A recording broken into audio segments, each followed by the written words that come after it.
Hi everyone, it is Switchress Shay, founder of Siren Pack and Speakeasy Noir. If you don't know, Siren Pack is an avant-garde luxury production company, most known for our burlesque variety shows. And Speakeasy Noir is my erotic wellness and sensual movement brand. And one of the many things that we do is teach burlesque dance classes. We have a burlesque teacher training. We even have a burlesque producer apprentice program as well. So everything. And while I have not made videos or anything for over a year intentionally, for many personal reasons as well as some professional reasons, and this is not the video I thought I would come back for, this is where it is. So I am at times during this talk, because not a conversation, no one's on the other end right now, but I at times am going to turn my attention here because I took some notes and I may need to reference them. Otherwise, I do like to look in the camera. It helps us to connect a little bit more, right? If I had to title this, it would be, this is where I landed on, and that is, stop forcing cis men into humiliation rituals at burlesque and drag shows. It's a long title, and it's a mouthful, but it's something that I am passionate about. Recently, within the burlesque industry, there has been some discourse around cis men attending burlesque shows and their comfort level or their safety level. I don't remember the performer who originally sparked this dialogue, as well as a little bit of outrage, and I'm only going to paraphrase her post because it's no longer up. But she referenced, in essence, her husband and other men feeling uncomfortable at burlesque shows. I think she may have referenced how the audience is mostly women. And she also references like the historical component of like women needing safe spaces, or queer. And I'm gonna say queer. Queer is for everyone, gay, trans, lesbian. Although should trans be in queer? Because that's your like gender and not your sexual orientation. So maybe I should say queer and trans. So she lightly references the historical reasoning for why women are centered, or just the most marginalized, and why it's not men, patriarchy.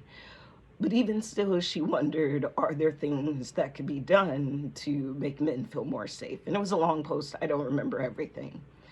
And there were a number of burlesque artists, producers, performers who made social media posts. And, a lot of them were critiquing her. They started with either sarcasm, snark, or seriousness. And they offered criticism on like why this is just should not be the plot and the storyline right now. And they cite many things, patriarchy and men in power, and it's not about the male gaze, which I don't believe that's even a thing, but we won't get into that. And like, we're not here to make them feel comfortable, and that's what a lot of people were saying. There were two performers, there are only two that I've come across that have offered anything that I find useful in the feedback, and I'll say why. Queerly Fantastic, she's a performer with Siren Pack. She's in the troupe. She is part of us. She posted something, and also another performer who is a male. So Queerly said something to the effect, and it was more so the end of her post, which was saying that if you're a host, and I'm paraphrasing, but if you're a host, you should have the skills in order to connect with your audience, including the fact that men are in the audience too. And there are many people who offer classes on this, myself included, on how to host, MC, and such. And then the male performer, because there were a couple male performers who posted, and even of those, I did not align with what they were saying. But one man, he shared a bit about how, because he knows, the history of men, he makes intentional effort to enter the space when he goes to burlesque shows because they are predominantly women. Um, and he just gave a lot of different anecdotes about what one could do if you're a male. And I appreciated that. So, my take, remember, if I had to title this, it's Stop Forcing Men into Humiliation Rituals at Burlesque and Drag Shows. I have different points. I took some notes, like I said. So the first one, I can't tell you how many shows I've been to, and this is burlesque and drag, whether it's by myself or whether I have a date. And I am pansexual, so sometimes my dates are cis men. And one of the first things that the host says is, I'm here to make cis men feel uncomfortable. And the audience roars and applause and validation or affirmation of it. And I cringe so bad. And sometimes I've left the show because what the fuck do you mean? Like, didn't everybody pay a ticket to come here? Like, why are you singling out one aspect of your audience and intentionally making them feel uncomfortable? Like, I'm here on a date. Like, I want to get laid after this, or I want to cuddle or have great conversations. And the foreplay to our date is you saying you want to make the other person uncomfortable. Why? Like, I thought this was a show, like, of entertainment, and I am not fucking entertained by that. And I'll tell you more about why later, but mostly because these people didn't consent to this, and this is not what you marketed. So that is one of many reasons, even right now, why I'd say in the last 3 to 4 years, I don't really go to a lot of burlesque and drag shows. I think people should go, the general public as well as us in the industry. We should attend as many as we can. And for one, the shows that I like and enjoy and where myself, along with anybody I bring with me, are welcome and taken care of, some of those shows, frankly, I just can't afford to go to those shows.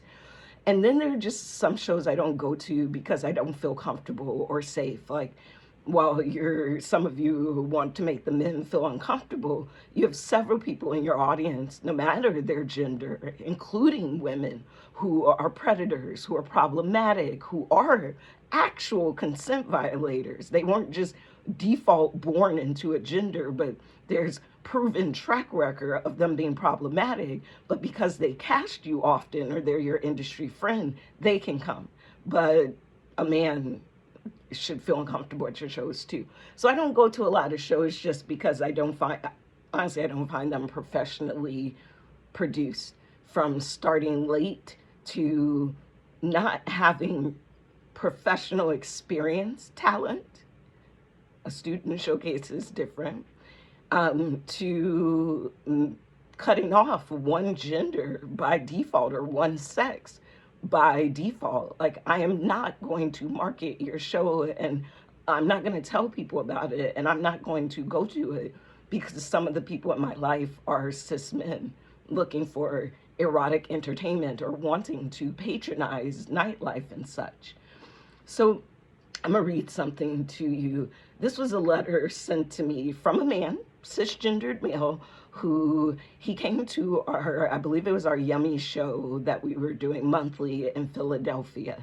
And it was his first time. He found the show on a kink website, bought a ticket, and came. Afterwards, he wrote us a letter. Often, and especially from men, we get emails and DMs about their experience at our show. So he said, "Hey, Miss Switchress, I wanted to reach out and say a huge thank you for your hospitality and beautiful energy last night. I was so moved and touched by all the performances and truly felt so inspired by everyone's vulnerability and openness to allow their true inner beauty to be seen. It has sparked so much within me to find more of my inner bravery, to go back to Memphis and step even more into who I am and what I impact and what impact I can help make in my sphere of influence. And thank you. I will get back to dancing and start learning a performed routine on the pole. And hopefully, maybe I can come back to Philly with my fiance and debut with you all. Much love, Jeff. That's what a cis man wrote, visiting from Memphis, and just popped up at a Philly burlesque and pole show with no information. And that's what he wrote after the experience of us.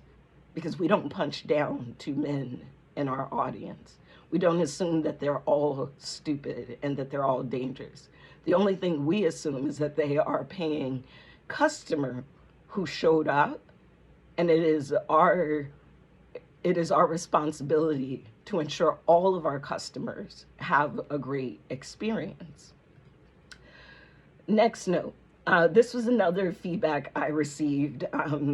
Two of my industry friends and growing personal friends came to a Yummy show in Brooklyn. Sue J. Johnson, she's this amazing human and Peabody winner. And her husband, who I'm going to reference, he also has a Peabody as well. He is the founder of Radio Diaries, and I mean, you could Google him as well. His name is Joe Richmond. And the two of them sent me feedback after their first Yummy show. And Joe said, thank you. That was so many things at once. For me, the most incredible thing was seeing you hosting. That was this culmination of edgy and funny and heart and mission, like sexy activism, all of that together. That was really special. That definitely was a little magical world that you created. It was so yummy and on mission. That's another cis man who came to our show for the first time. And I'd say about half the men who come to our shows, it's their first burlesque show as well. So that's crazy that for some of them, their first experience in burlesque or drag is a stranger on stage forcing them into humiliation rituals. Like, I don't even understand it.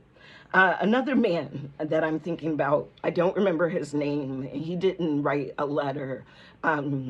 He showed up to the show. Some of the shows, I am the box office manager and at the door. I might be the person to greet you. Even with me being the producer, or I might perform in the show or not, I might be hosting or not. Sometimes I'm the first person to say hello and to check your tickets.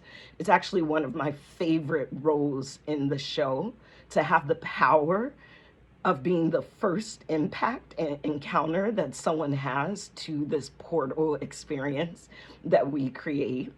And a man showed up and he was very nervous, and he just didn't know what he was doing. And a few days before, he had gone to a drag show. And so I gave him, the information I give to everyone, no matter their gender. And he went in, he came back out, and our kitten at the time was a drag queen. And I think she was even on the stage dancing. Sometimes our siren kittens go during the show or before it starts. Sometimes our performers are going before the show starts, which is why you should get there early. He came back out to me and he was like, wait, is this a drag show? And I said, it's a burlesque variety show. So we have all different types of acts, including drag. And he may have said drag queen. And I was like, and we do all drag, king, queen, creatures, and such. And he got real uncomfortable. And he was like, well, I was just at a drag queen show the other night, and they were telling me this isn't the place for me, and they were talking down to me, and I wanted to be respectful, but like I didn't even know, was I supposed to be at the drag show, and is this show gonna be like that? And I just told him that at Siren Pack we welcome everyone into our show. And all of our guests, while we're interactive and immersive, we are going to ask consent of our guests before we engage with them. And so he won't have to be forced into anything. And aside from paying attention to all the performances, he doesn't have to like all of them. Maybe he doesn't like poetry, or he just wasn't moved by that burlesque act. And that is okay. Like, we're just all here to respect one another and enjoy the art. So I sat him in the front row, and the drag queen was still performing. Her name escapes me right now, but she was amazing, and I can't wait to book her again, which will only be like that means there's only 3 drag queens I hire. I hire a shit ton of drag creatures and kings. But this queen was on stage dancing. So when I went to seat him in the front row, because he bought a VIP ticket, our most expensive ticket, because he just Googled and showed up. And he asked to be seated in the back. Now, some people might get offended by that or want him out. I told him he could sit wherever he wants. Like, I want him comfortable. I want his nervous system relaxed. Because he also shared he was a vet. He suffers from CPTSD. He's just trying to figure his way out with what's going on in the world as far as like where he wants to engage or not and such. So he sat in the back, but long story short, by the end of the show, his favorite performer was the drag queen. He wanted all the performers, like as much attention as he could get. He was tipping everyone and loved the show. And afterwards, he thanked me for the experience. Just saying that. The last thing I will say about just examples of men at our show, I can't, just like I can't count how many times I've been to other burlesque and drag shows where one of the first things they say is something negative about men. At the least is that they want them to feel uncomfortable, but it's ranged from emasculating them to God knows what. The flip side, at our burlesque variety shows, I can't count how many times specifically cis men have come up to me in particular after the show to say that they've been to strip clubs, they love those, they've been to a couple different like shows, whether it's theater or whatever, and some of them have even been to burlesque shows. But it was our burlesque show that truly showed them the performance art side of eroticism, and that they didn't know that could exist. Like, that they love that we embrace the sexuality, the sensuality, their striptease. We don't do a separating line between burlesque and strippers and pole dancers, because many of our performers are like, they are all of those things. So when we don't separate, this is classy from raunchy. There's space for all that on what I consider the divine energy spectrum. And because we hold space for that, afterwards, several men come up and they're like, yo, performance art, and it's erotic, and it's sexy, but we're paying like tickets ranging from $30 to $80 to like watch this. Like, thank you for making it theatrical and produce. And I love that. I fucking love that. So if you don't want men at your show, not even if you don't want men at your show, where the fuck do you want the men to go? I know some of you want men to go completely away. You don't want them to exist anymore.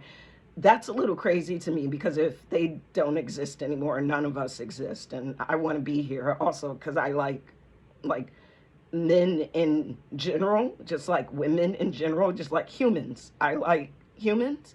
And also there's specific men who are amazing. And this is not to take away from or minimize the shitty ones. I don't market to shitty men to come to my burlesque shows. Who are you marketing to? Like, who do you actually want in your space? And are you clear about that?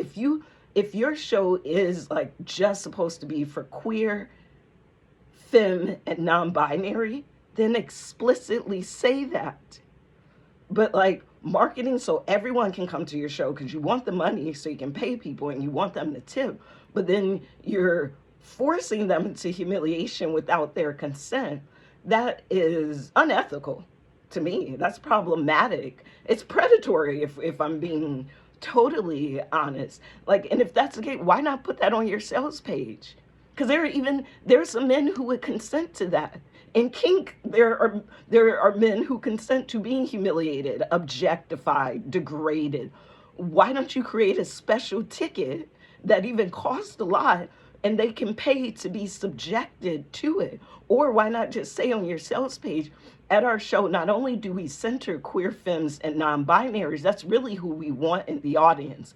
If you're not them and you show up, we may go out of our way to single you out.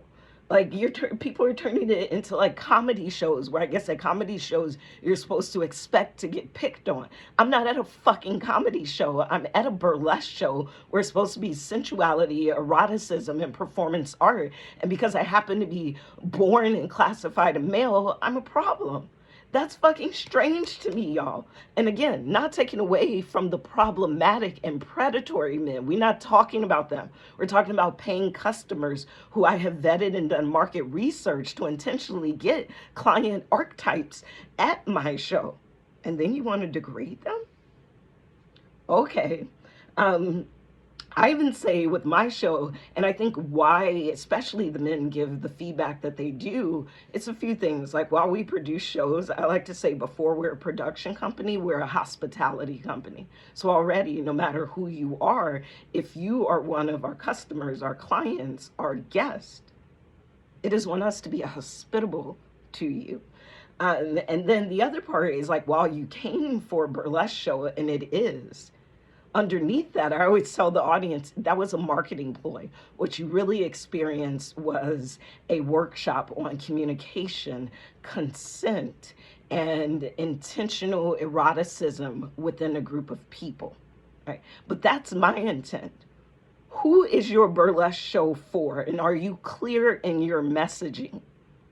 Are you clear in what they are going to experience there, like what they are paying for?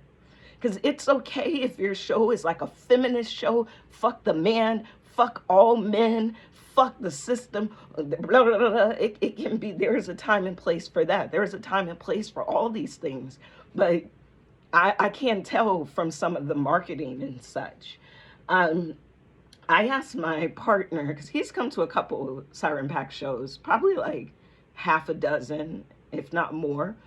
And I asked him from his memory what percentage of the audience looked like they were men. Because you can't assume people's gender or sex. So I get that. But I was just trying to get a feel for it. And I even was looking through our audience pictures. Because when people say burlesque is predominantly like women in the audience, I don't know that life. Because I intentionally market to specific types of clients. So I don't know that. Like, we have a mixed audience. We have singles who come. We have couples and polycules that come and sit and they're happy. We have young, like 21, but then we have the 70-year-olds who come to our show. So like those demographics, like race, age, and stuff, the range hits. But then who our show is for, that's where we're particular on that bit. Like it's more of a cultural demographic than, like, I forget the word for it, when it's like race or gender or age and stuff. And so I wondered what the percentage was, and I believe he said in a typical Siren Pack audience, we have 30 to 40% men in the audience. And that is, again, with only him coming to less than a dozen shows, of which we've done many over our 7 years. And just from his guessing, it's at least 30 to 40%. Who are you marketing to? Because we have men in our audience, and with 40% of them being men, I want them to feel comfortable too. I want them to understand burlesque. I want them to honor themselves as well as our performers, as well as the production. And so I can't disregard men. Fuck, like more than half of the venues are owned by men, but you want men to feel uncomfortable.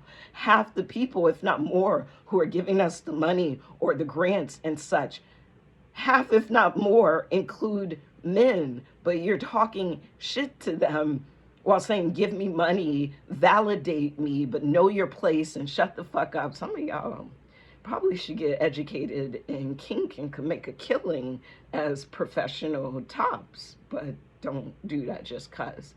Um, I also think I'm going back to examples of men from Siren Pack shows. We have several recurring patrons who come to our shows who are, again, cisgendered men. I think about one of our VIP patrons who not only films our shows, he also pays for a VIP ticket for every show.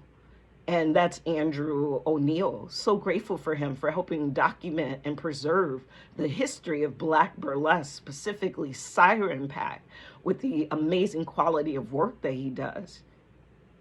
We wouldn't be able to preserve our digital history in the way we did if our focus was on men being uncomfortable. That's not saying a woman or non-binary person couldn't do it. First of all, Andrew, he came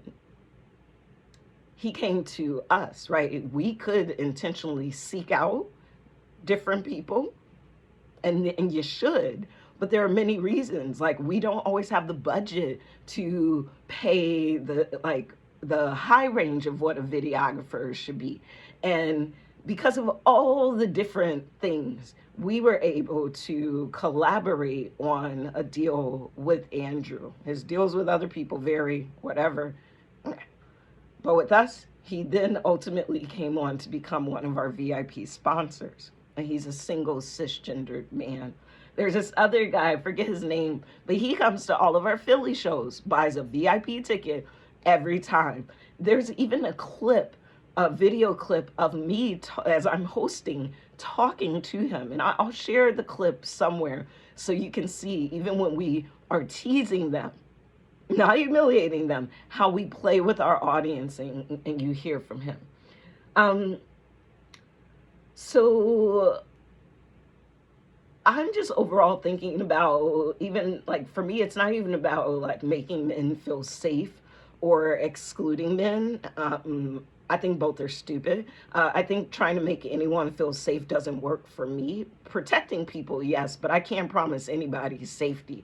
And like I say of Siren Pack, it's most of the people are Black or BIPOC, and they are marginalized people. We're doing kink and burlesque and pole dance. None of these things are safe. Art is not safe. Like gathering and celebrating joy and eroticism during horrific times, that is not safe, but it's necessary. It is dangerous. And so I don't think this is a conversation about making them feel safe. And I think it's short-sighted and stupid to exclude men from all burlesque shows. Okay, if that's you, I would never do that.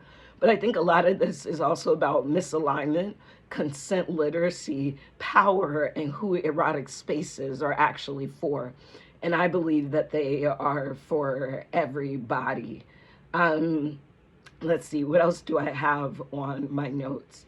I'm also thinking about, so one way we counteract this or approach this, for instance, is when we talk about who is Siren Pack for. I won't read every single thing, but this matters. And even with this male thing, I'm going to add a gender and sex note on our list as well.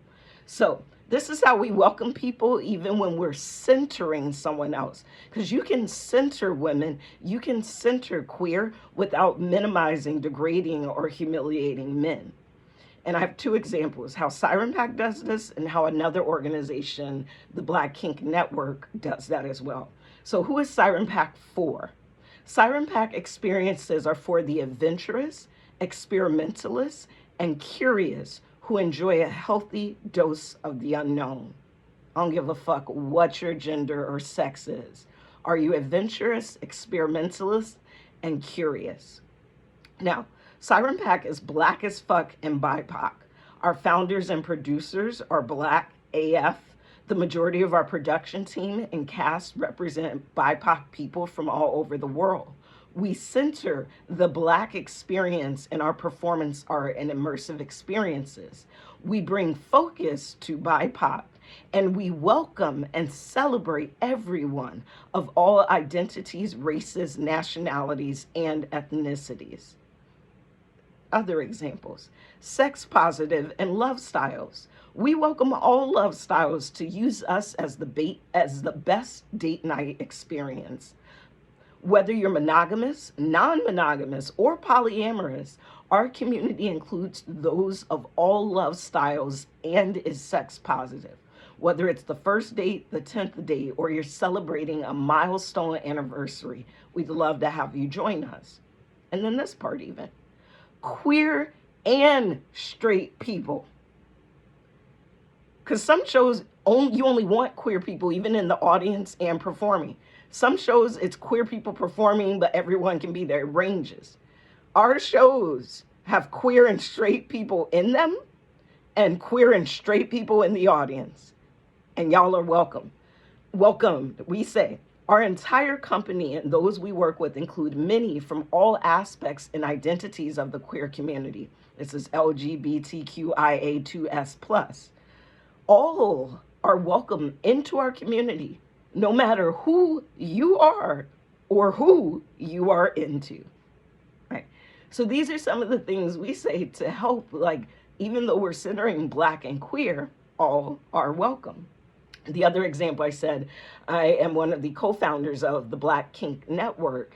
And while we center Black, all are welcome in our events and our network. Now, what we did, we created our members guideline, and then we created non-Black member and visitor guidelines.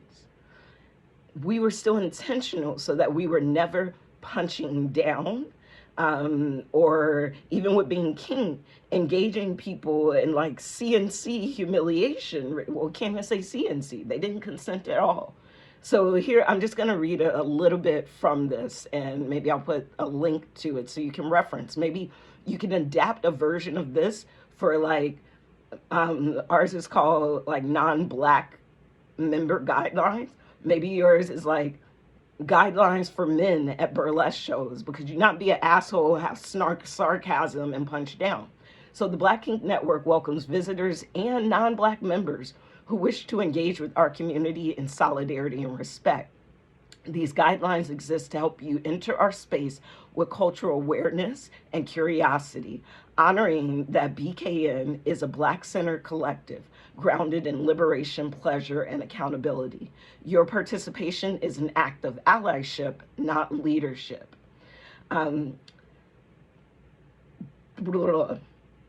Though we center descendants of the diaspora, we welcome people of all racial and ethnic identities, and we ask that non-Black members and visitors keep the following in mind. Honor Black-centered space.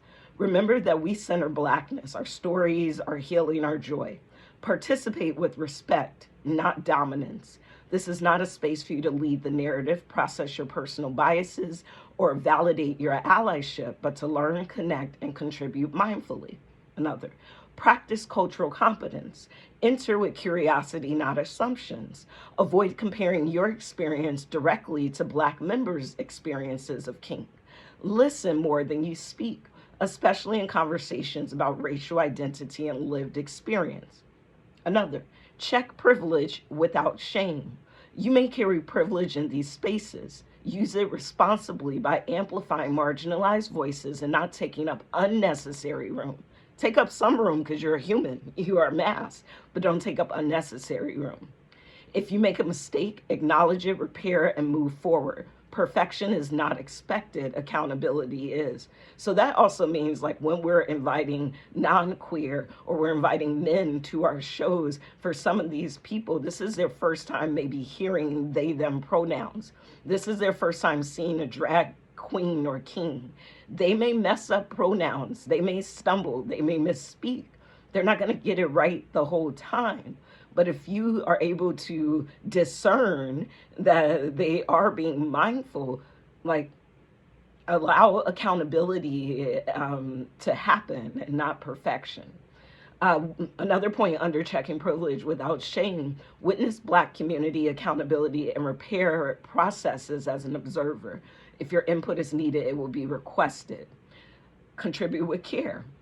I won't read the details of that one. Respect language and identity. Honor the way people identify themselves, racially, sexually, spiritually, or otherwise. Avoid ex, ex, eh, exoticizing, fetishizing, and tokenizing Black members in any context.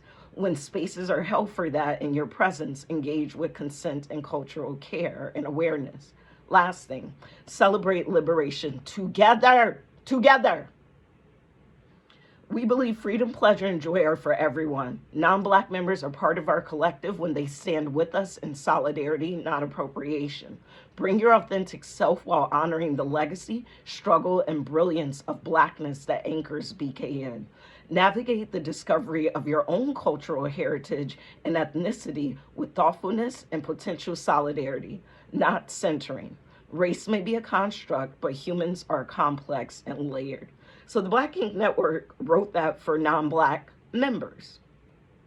Maybe some of you need to write a version of that for men who come to your shows, or anyone who you seem to be having a universal issue with, even before having met them, even though you marketed for them to get a ticket to your show. And we don't have a long version of this, but when I read some of the earlier ones for Siren Pack, like how we're for queer and straight people, we have our version. Be clear in who your show is for, and be explicit and say that to them then. Men are paying patrons, not props. Erotic discomfort can be meaningful, but only when it's consensual. Forced humiliation is bad consent practice. It is not feminism. And I'm not a feminist. I'm too ignorant on that subject matter to call myself one. But forcing men into humiliation when they're a paying patron and they didn't know this, that is bad consent practice. That is not supporting women. If humiliation or antagonism towards men is part of the show, explicitly market that. Hosts and producers, I feel that we have a responsibility not to punch down. And if you don't want cis men at your show, say so plainly. If men are allowed in the room, I believe they are owed consent, clarity, and protection. This isn't about centering men. It's professional ethics, it's consent culture, which we talk about, and it's competent hosting and producing. Years back, I wrote this article called "We Never Let the Men In." And maybe I'll read portions of it, because this happened in pole dance as well. Like pole dancing, it still has some issues with it, but most of it is marketed towards women. The classes, the shows, everything. And some were like, men are not allowed to take classes here. And like, damn. First, I'm going to pull some quotes from it, and then I might read a portion of it. 1. I don't think a woman has to explain her intentions for why she's there at a pole class or a burlesque show, but a man does. He is already guilty just for being a man. For me, I want a respectful audience. Period. All right. All right, you know what? We're going to go to this article, and I'm going to read through portions of it quickly. That's going to be the last part, because we're at 40 minutes, and I plan for this to be an hour-long talk anyway. This is called "We Never Let the Men In," and I'm going to put it up on my website soon, because I took it down. It was originally published in, I don't even know, like this is probably over 15 years ago I wrote this. And this is why all of my events and stuff have always been all genders. My burlesque classes, I always market to all genders. And the only gendered class I do for burlesque and pole is all male pole classes, which I'll talk more about that later. So we never let the men in. They are cult-like. So that quote I read was from a friend named Glenn Graham. He said, I don't think a woman has to explain her intentions for why she's there, but a man does. He is guilty. He is already guilty just for being a man. At this time, I had met Glenn a few years prior, and he was photographing some stuff and filming some stuff for me. And so just read it, okay. So Glenn mentioned how he always wanted to film a pole dancer for his portfolio, but mentioned how difficult it was to break through the trust barrier of pole dancers. I want you to swap pole dancers for burlesque so you can see things like this. They're very protective and secretive. They're cult-like. I retorted, knowing they included me. Throughout the weeks of working on a project together, I shared with him what I knew about pole dancing from my women's only experience at S Factor to my technical training at a co-ed space at the time called Body and Pole. I don't recommend either one of them. To the various subcultures of pole dancing. Glenn asked questions. He joined me at various pole events. He met other pole dancers, and when people made incorrect or judgmental statements about pole, he became an advocate for us. Like, seriously, you should hear him talk about pole dancing. It became a point at one time I asked him, are you a feminist, when he gave one of his pole dance speeches. When it comes to performing in front of a man, I have never had any qualms about that. Even prior to Glenn, I had performed in various showcases in which men were in the audience. Performing for an event or for a shoot, for me personally, it doesn't matter the gender. I simply want a respectful audience, and for a shoot, I want a great end product that adds value to my craft and portfolio. My first experience with a co-ed class happened at BMP. Actually, my experience began in the locker room. There were women and men in the locker room, and that was new to me. Everyone was chit-chatting, changing, and prepping for class. So I followed suit and headed to the right studio, in which I believe there were 2 men in the class. I never noticed anything different about men being in the class. I remember noticing how they executed a certain move versus women. That really was about it. At its very basic level, pole is my weekly workout regime. I go, get in the zone, get my heart rate up, engage my muscles, have fun, and leave. This is similar to when I used to take yoga classes on the regular, or Pilates, or when I had a personal trainer come to my home for weekly visits. So if pole is at its basic a fitness workout, then just like my yoga classes can be filled with men, so can pole too. I have heard from women, though, that they don't feel safe. I have heard from women that they are afraid of being seen as sexual, as strippers, or as whores. I have heard from women that they are so self-conscious that they couldn't bear the thought of a man being in the room. What those comments seems to translate into for me is that it is not about pole. It's about that woman and her issues with self and her issues with men. Therefore, whether co-ed classes or shows should exist or not is a different conversation than what a woman or anyone else is inherently implying about all men.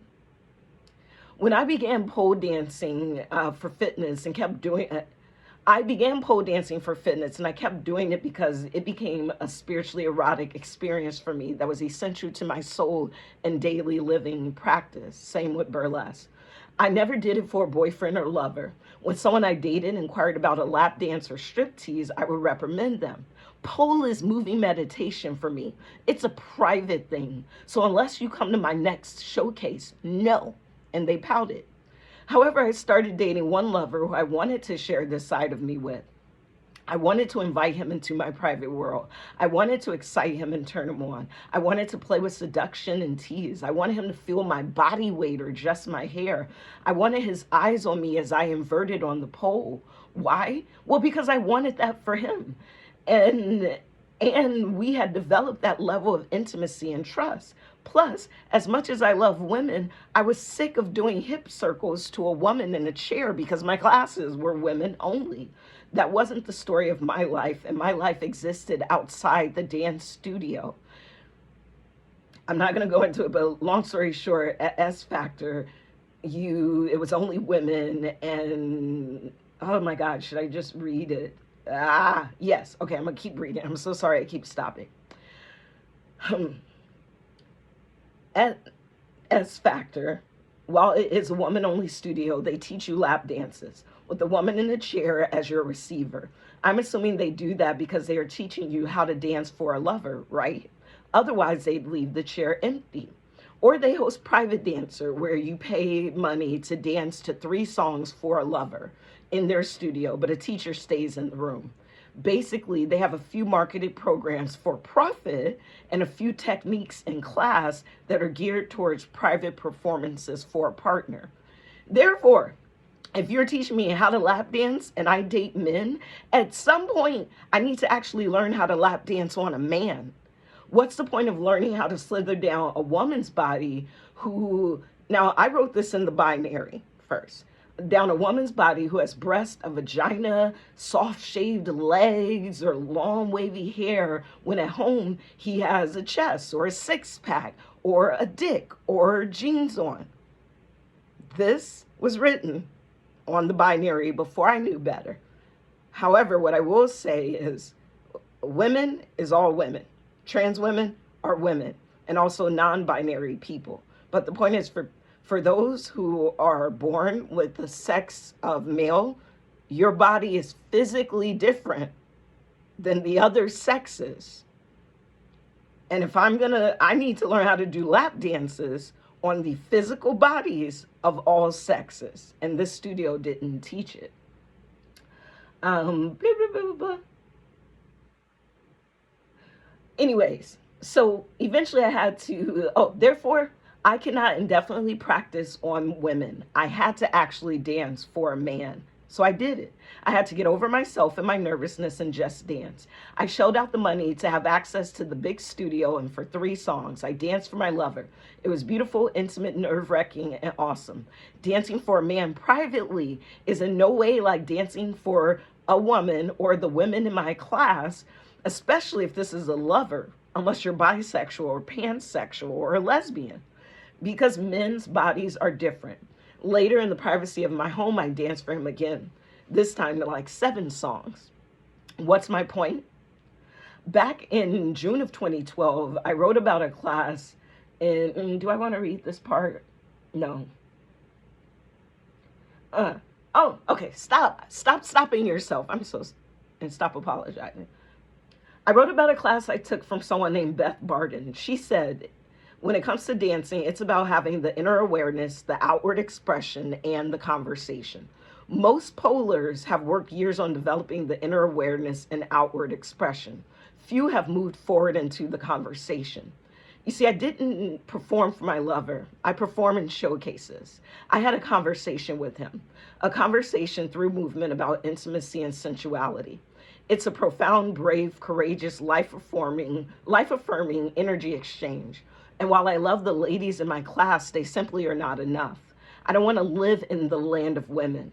Beth went on to talk about how people have blackout freestyle dances. I have even seen blackout performances and competition pieces. Basically, the dancer is so in the zone that they move from flow into blackout, and nobody could be in the room and it wouldn't even matter. I myself have learned the value of someone being in the room. The relative metaphor here is your pole life being a blackout lifestyle practice, or your burlesque or drag life being a blackout lifestyle practice. For some, sure, it's your meditative tap into your feminine place. For others, honestly, you're lying. It's your blackout, what'd I say? It's your blackout lifestyle practice. And what did Beth have to say about this? If every dance is a blackout dance, you end up living in your fantasy world 24/7. Sure, this could be fun. It's your world. You make the rules. You do as you please. But it's sad because there are no boys there, or there are no men there. As quoted in my post, That's where the conversation bit comes in. We are all connected. We live in community with one another. We crash into each other. We flow into each other. We exchange energy, love, and feisty little glances. We are not islands or bubbles, and therefore it doesn't serve your personal growth to only perform or only black out or to keep it all to yourself or to your certain demographic or affinity group all the time. It doesn't serve you, but you could choose that. You can if you want. It is your prerogative. But I personally believe life is better when, after inner transformation, we find a way to express that and connect with the world. Otherwise, we could all live as hermits and never come out to play. This is why, as much as I love certain studios, I do not understand why they teach women to give lap dances to only women. And in doing so, they ask the person in the chair to close their eyes so the woman giving the lap dance can feel comfortable. That is not how the real world works. And while fantasy playtime rocks, after my 2-hour class or after a burlesque show, I have to go into the real world and interact with men and date men and move my body in the proximity of men. So having a woman close her eyes while I learn to slither around her on a chair becomes not enough, unrealistic, and ultimately stifling. It's like raising a sheltered child. At the very beginning, and I mean uber beginning of my pole journey, maybe it was helpful. Nope, I lie. From the moment I started taking classes, I at the least asked my lap dance receiver to open her eyes and look at me. That is how the world works. If we talk about empowerment and helping women find their voice and setting women free and this fourth wave of feminism, how can we evolve and grow if we don't practice conversing with people? We have to look each other in the eye. There is only so much growth you can do by yourself or within the comfortable bubble of your friends. It's a bubble. It may be an empowering bubble that shields you and blocks the evil, horny men, but just like any other wall built, it also blocks the love, understanding, gratitude, and amazing intimate conversations of these men that seek only to love you more wholly and authentically. And I say that having read some of the letters the men write after coming to our burlesque show. This is the last part of this article, and this is the meat of it. It seems like, oh, my back got a little sore. Choo, where is it? Okay. It seems like I'm coming down on this one particular studio, and it's really not the case. They offer a unique product that does not exist anywhere. One of my favorite parts of the class is called moving meditation. After our 45-minute warm-up, but before we learn pole tricks and do our individual freestyle dances, there's a portion of class dedicated to moving meditation. The teacher turns the lights even lower than the already dim setting. Most rooms have 1 or 2 red lamps on, and there is an electric energy pulsating in the room. 3 carefully curated songs ranging from slow, soulful, and emotive to sassy and feisty to downright sexy, fun, heart-pounding tracks are selected. The group of 6 to 12 students are then encouraged to freestyle dance in a moving, meditative way all around the room. As we dance, we are to be mindful of each other and just let loose however we want. Some women crawl, others mount chairs, some dance on walls, others climb and spin on the pole. Some dance with each other, some dance in a corner all alone. But for 3 songs, everyone in the room is moving together. A lot of the times I participate in moving meditation with my eyes closed. Every now and then I open my eyes, pause, and just look around at my classmates. It's magic. All I can make out are silhouettes and shapes with a red light. The music is thumping and our spirits are seeping out of our hip circles. To me, it's a siren's lair, and all the sirens have come out to play. They're doing their ritualistic dance of the earth and spirit. I don't know if they're trying to summon the sun to rise or make lava flow or bid the earth to yield fruit. All I know is when I open my eyes and just watch the magic happening, I know I am watching beauty, sensuality, joy, celebration. And I understand community, why movement is important, why women are important, why we must dance, and what grace is all about. I see vulnerability and expression. I see truth and epiphanies. I see so many things in that moving meditation. It's like seeing someone, their spirit, their inner godness, and their inner goddess as it really is. This is how women should be seen, I think to myself. There is a holy ceremony taking place. It really becomes the land of goddesses. And most often, we never let the men in.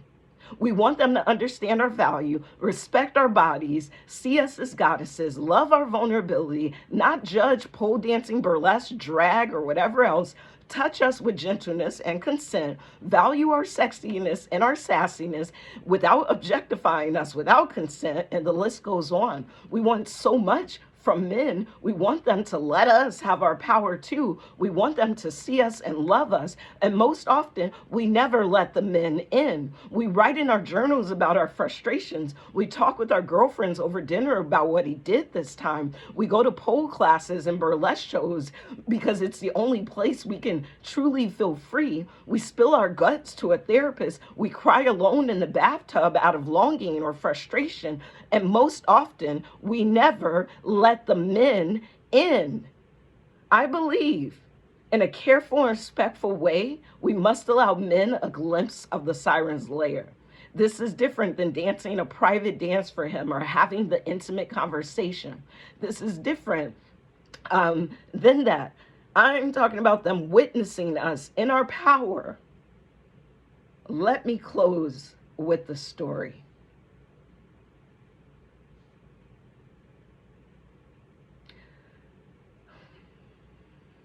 One day I got an email from Abby. She wanted to do the S Factor private dance like I did for my lover. But Abby's request was different. She wanted to do the private dance for 3 of her platonic male friends, of which 2 were married and neither of their wives would be in attendance. The wives knew what was happening, but they didn't join in, but they were on the group email. So Abby wanted to dance for her 3 male friends, and she wanted me to freestyle dance with her like we did every week in class. The difference is that her 3 male friends were not going to sit in the chair and receive a lap dance. Abby wanted the experience to be similar to our class. So in class, when one woman does her individual freestyle dance, the rest of the class sits on the benches and watches and cheers. The rest of the class isn't receiving a lap dance, nor are they dancing with her. They are observers and supporters. So Abby wanted her 3 male friends to be observers and supporters. So we had the 6 people, the 3 men, and then she also had 3 women from our dance class, and then me, and then Abby freestyle danced, and I joined in midway through, and whoa. The men may have been nervous and maybe didn't know what to do, but the women from our class cheered and growled and yelled for us. It must be understood we didn't perform for them, neither did we do a private dance. What Abby did and what I want to happen more often is that she let the men into our meditation. She let them witness our ceremony. After the class, they had questions and responses. They were grateful for being invited. They were stunned to realize we hadn't choreographed the routine, but that it was freestyle, playing with each other's energy. They thought it was beautiful and sensual and important. They felt she was gorgeous. They loved the other women cheering for us. They had never seen that before. It was amazingly ridiculous. Now they understood. Now they got it. They hoped other women had that experience too. It's a theory, but I would conjure they probably understand their wives even more and understand women even more. So we talk about the power of pole or burlesque, and then we limit it because we're uncomfortable. We limit it under the guise of femininity or feminism. We limit it because some of us have a low self-esteem. We limit it because we believe most men are out to get us. We limit the power of pole, burlesque, sensual movement, and embodied arts because we don't fully understand it. We limit the power of it because we are under the notion that sensual expression can only be a privately restricted, gendered experience. Just like women and men had gendered specific ceremonial, sensual, sexual, and erotic dances that they did for the earth and God since the beginning of times, we forget that they also danced together, and we forget that they conversed together. I believe there is power in men observing us. I know that sounds strange. For me personally, if I want a man to understand the sensual goddess in me, he would actually have to meet her and witness her. Um, so, I went in. I said, racism will not be healed by having Black people meet in a room and talk about their culture only. Eventually, Black people might have to be in the room with white people. Homophobia will not be healed by having same-sex attracted people in a room and hug each other in support only. Eventually, same-sex attracted people and opposite-sex attracted people need to be in the same room. Religious intolerance will not be healed by having one spiritual sect meet in a room and pray together only. Eventually, you'll need to get a Buddhist, a Jew, a Christian, and a Muslim in a room together. Otherwise, while you've possibly created a safer space, you've really just appear to be an AA meeting, a support group for people needing self-help and validation. AA is not about validation. That is important, but only for a while. I'm done with pole dancing and sensual movement being a support group for sensually deprived women who have no other place to express their innate beauty with them. That's important, but it's truly not enough. So I wrote that about pole dancing, but this translates also to burlesque and men there. All these men who are giving us feedback of how we transform their understanding of eroticism and sensuality. So much of this happens because we didn't have to roll out the red carpet for them, but we also didn't have to punch down. We didn't have to start that pole experience saying, and you gonna respect us, and you need to honor us, and you will get the consent, and don't you dare touch us. We talked to them like a human that we knew it was coming, and we trusted that they read our information, and like we trust the people that we intentionally market to. So, I say all that as I think about this dialogue that's happening specifically around burlesque shows, and either helping men feel safer, more comfortable, or do we exclude them or not. I don't think you should be engaging in humiliation rituals that they didn't consent to. I do think you need to be very intentional about who is allowed at your shows or not, and be a more intentional copywriter and have that stuff explicitly stated in the show. That is where I'll land for now. Thanks, everyone.